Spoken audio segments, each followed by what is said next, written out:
Hello everyone, once again welcome on my YouTube channel. आज के session में हम डिस्कस करेंगे स्टेप्स इन डेलीगेशन, ठीक है, और ऑब्स्टेकल फॉर टू डेलीगेशन और elimination of obstacle. So start the video lecture. In the previous video lecture we have covered the topic of delegation, ठीक है, in which we have covered the sources, types of delegation and the main concept of the delegation. So start the lecture. Steps in delegation. 4 steps are required to delegate the authority and responsibility to other one.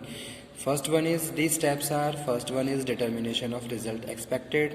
Second one is assignment of duties. Third one is authorization for action, and last, creation of obligation. The distribution of authority throughout an organization does not occur automatically. It is deliberate, design or plan by which a manager make his authority effective and influential. Here we are talking about the organization structure. Okay, तो यहाँ पे हम किसकी बात कर रहे हैं? एक ऑर्गेनाइजेशन स्ट्रक्चर की बात कर रहे हैं जिसके हिसाब से डेलीगेशन ऑफ अथॉरिटी और रिस्पॉन्सिबिलिटी फ्लो होती है. ओके, तो वो यहाँ पे हम बात कर रहे हैं. इट इज डेलिब्रेट, डिजाइन और plan by which manager make his authority effective and influential. This require delegation of authority through particular steps. Okay, these steps are, first one है determination of result expected. तो यहाँ पे हम ये बात कर रहे हैं कि भाई हम डेलीगेशन करते हैं तो उससे पहले हम रिजल्ट एक्सपेक्ट कर लेते हैं कि भाई क्या रिजल्ट हमें मिलने वाले हैं. ठीक है, जैसे सपोज मैं एक मैनेजर की तरह काम कर रहा हूँ, किसी भी ऑर्गेनाइजेशन में एज अ मैनेजर काम कर रहा हूँ, तो first of all I have to find out who will be the best for मी.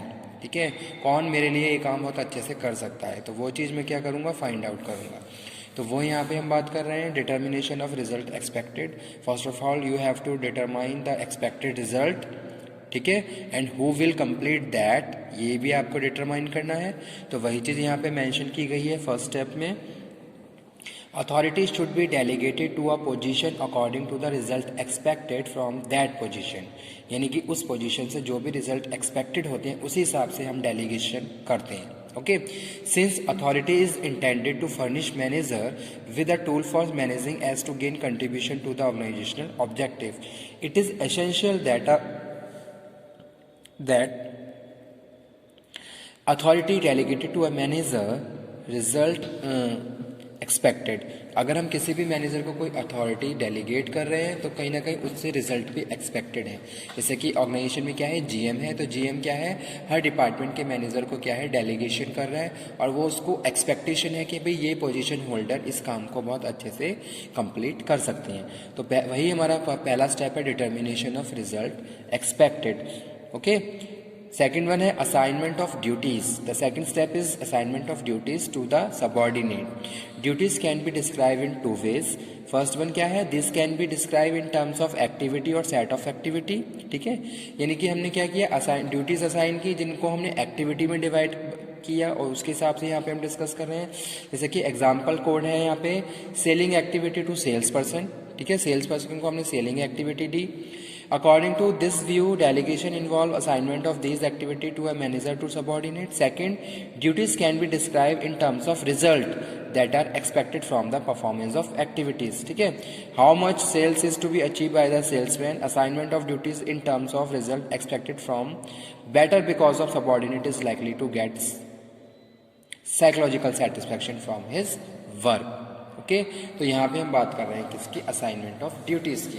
आप ड्यूटीज असाइन करते हो, उसको एक्टिविटी में, पहला स्टेप क्या है कि भाई आप एक्टिविटी में डिवाइड कर देते हो और फर्दर फिर हम क्या है वहाँ से हम जो सेकंड है वहाँ से हम रिजल्ट एक्सपेक्टेशन की भी बात कर रहे हैं.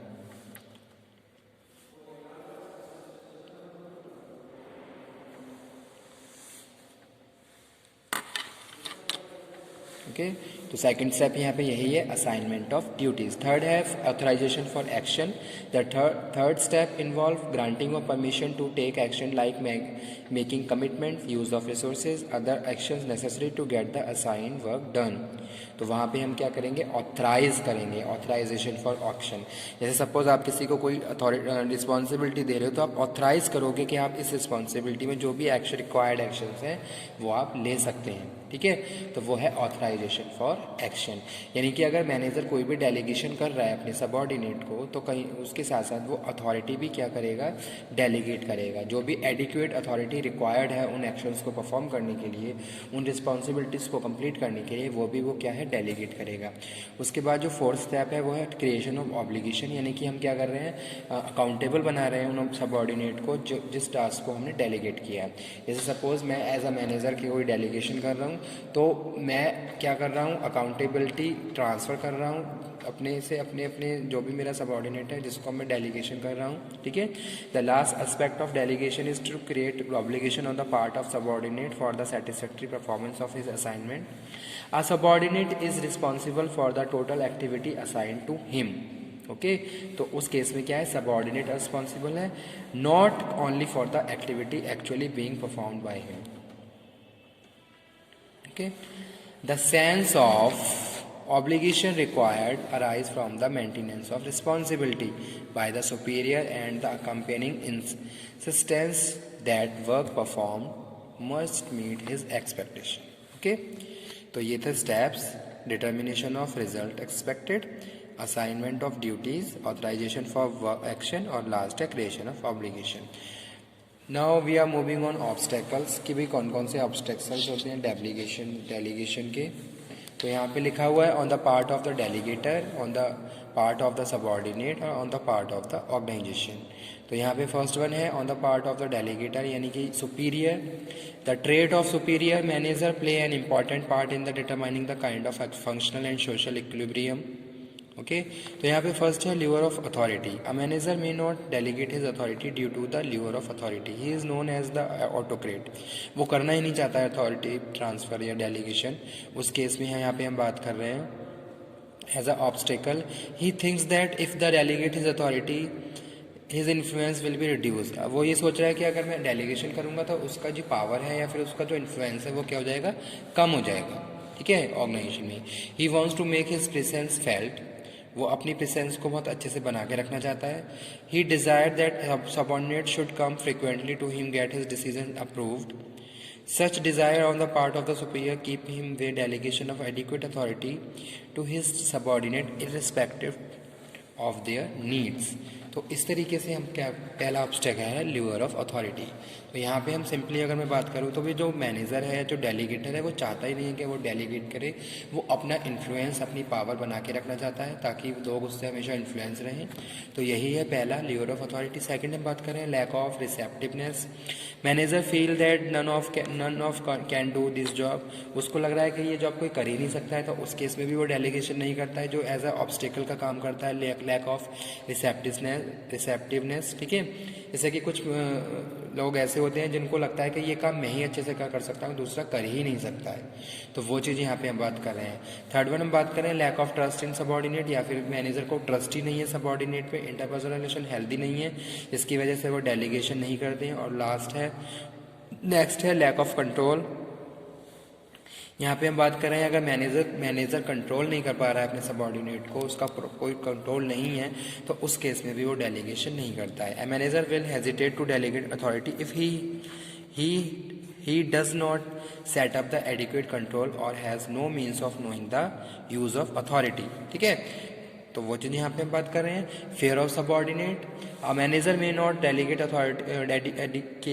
Authority because of fair of subordinate. This fear may be two form. First, the subordinate is given adequate authority, he may perform superior. पहला फेयर क्या है, वो सुपीरियर की तरह काम करने लगेंगे, ठीक है। और सेकंड जो हम बात यहाँ पे कर रहे हैं कि एक फेयर ये भी रहेगा कि अगर हमने इसी तरीके से डेलीगेशन करते रहे तो कहीं ना कहीं हम जो उनकी जो सुपीरियसनेस है वो क्या हो जाएगी, कम हो जाएगी।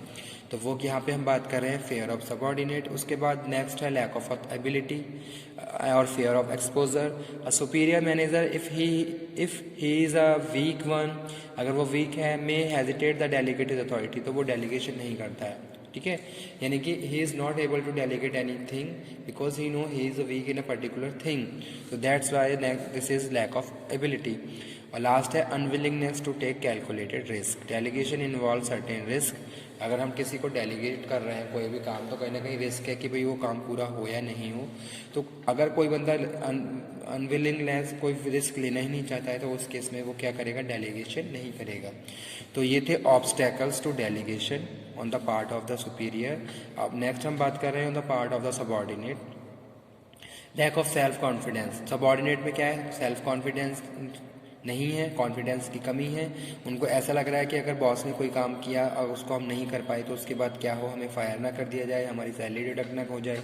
तो वो चीज़ यहाँ पे हम बात कर रहे हैं, सबऑर्डिनेट्स आर लेस कॉन्फिडेंट, वो कॉन्फिडेंट नहीं है। तो उस केस में भी क्या है, डेलीगेशन एज अ ऑब्स्टेकल बन जाता है। डिपेंडेंट बॉस, आप हर काम के लिए बॉस पे ही डिपेंड है, ठीक है। तो उस केस में कभी भी आप क्या है, डेलीगेशन वाले काम को नहीं परफॉर्म कर पाएंगे क्योंकि आप अपने काम के लिए भी क्या है, हमेशा बॉस पे डिपेंड रहते हैं। नेक्स्ट है फियर ऑफ क्रिटिसिज्म, कहीं हमें क्रिटिसाइज न किया जाए। If the subordinate thinks that he will be criticise by the boss for the failure, अगर हम he will hesitate to accept the authority, तो इस डर की वजह से भी वो क्या है, अथॉरिटी को एक्सेप्ट नहीं करते हैं। उसके बाद है lack of information and resources. Information and resources की स्केर्सिटी या कमी होने की वजह से भी क्या है, डेलीगेशन नहीं हो पाता। In the absence of necessary information and resources assuming greater responsibility, ठीक है, और रिस्की भी है और है ओवर बर्डेड। अगर सबऑर्डिनेट पहले से ही ओवर बर्डेड है तो उस केस में वो डेलीगेशन को एक्सेप्ट नहीं करता है, ठीक है। और लास्ट है अनक्लियर डेलीगेशन, अगर डेलीगेशन क्लियर ही नहीं हो पा रहा है, कोई जो भी प्रोसेस आपको समझाया जा रहा है वो आप अंडरस्टैंड नहीं कर पा रहे हैं, तो उस केस में भी एज अ ऑब्स्टेकल का काम करता है। उसके बाद जो नेक्स्ट बात कर रहे हैं वो है as a part of the organization. तो यहाँ पे हम क्या कर रहे हैं कि कोई प्रॉपर प्लानिंग नहीं है, यूनिटी ऑफ कमांड नहीं है, या फिर हम यहाँ पे बात कर रहे हैं absence of adequate control technique, कोई भी कंट्रोल टेक्निक नहीं है, अनक्लियर अथॉरिटी रिलेशनशिप है। तो यानी कि ऑर्गेनाइजेशन की वजह से भी कभी कभी क्या है, डेलीगेशन नहीं हो पाते हैं। अगर सारी चीज़ें वेल प्लान नहीं है, कोई भी ऑर्गेनाइजेशन का स्ट्रक्चर प्रॉपर नहीं है, तो ये सारी चीज़ें भी कहीं ना कहीं एज अ ऑब्स्टेकल काम करती हैं in the smooth running functioning of the organization. तो वो यहाँ पे हम बात कर रहे हैं on the part of organization, ठीक है। उसके बाद हम बात कर रहे हैं एलिमिनेटिंग ऑब्स्टेकल्स। अब इन ऑब्स्टेकल्स को कैसे एलिमिनेट कर सकते हैं, तो यहाँ पे हम जो फर्स्ट थिंग है वो है,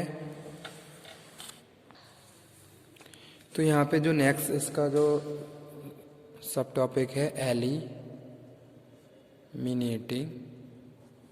एलिमिनेटिंग ऑब्स्टेकल्स,